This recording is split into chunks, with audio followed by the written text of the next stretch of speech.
4000 বছর আগে এটা গুগল বলে এবং এর একটা সাইন্টিফিক নাম আছে ম্যাঙ্গিফিরা ইন্ডিকা এবং এর ফ্যামিলি নাম আছে, এটা বলতেছি না, আমিও বুঝবো না, আপনাদের জন্য কঠিন হবে। তো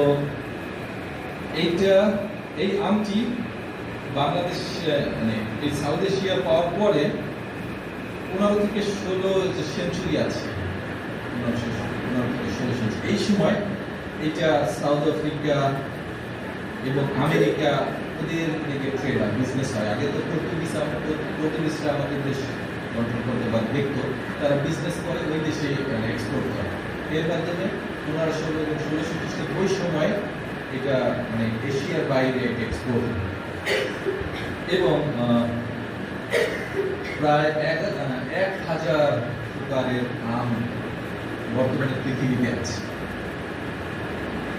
এবং এর ভিতরে সবচেয়ে ভালো আমগুলি পাওয়া যায় আমাদের এশিয়ার মধ্যে, বিশেষ করে ইন্ডিয়া, মায়ানমার এবং বাংলাদেশে। এবং আমরা জানি যে বাংলাদেশি আমটা একটু ডিফারেন্ট অন্য দেশের থেকে।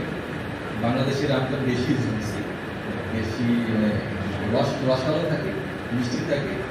আমি ইন্ডিয়ার এবং মায়ানমারেরটা টেস্ট করেছি, আমি ইন্ডিয়াটা স্বাদ পাইনি, মায়ানমারের চীনের মানে এটি হলো ইন্ডিয়া থেকে বাংলাদেশের আম কাটছে।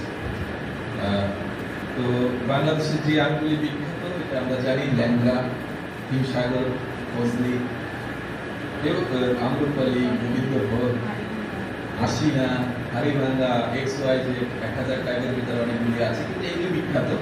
যেগুলি বেশি বেশি পাওয়া যায় রাজশাহী এবং চাঁপাইনবাবগঞ্জ, আপনারা যারা জানেন এগুলি সব জানেন।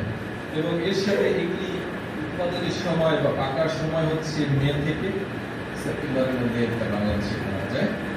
তো এই আম যে এত খাই এর অনেক হেলথ বেনিফিট আছে।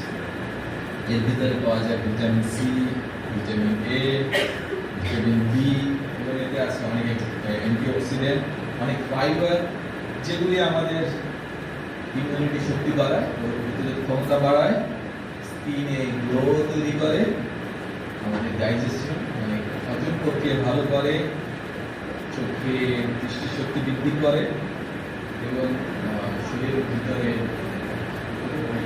ক্ষমতা বাড়ানোর সাথে সাথে আরেকটা ইনফ্ল্যামেটরি এইটা লোয়ার করতে সাহায্য করে, কমাতে সাহায্য করে।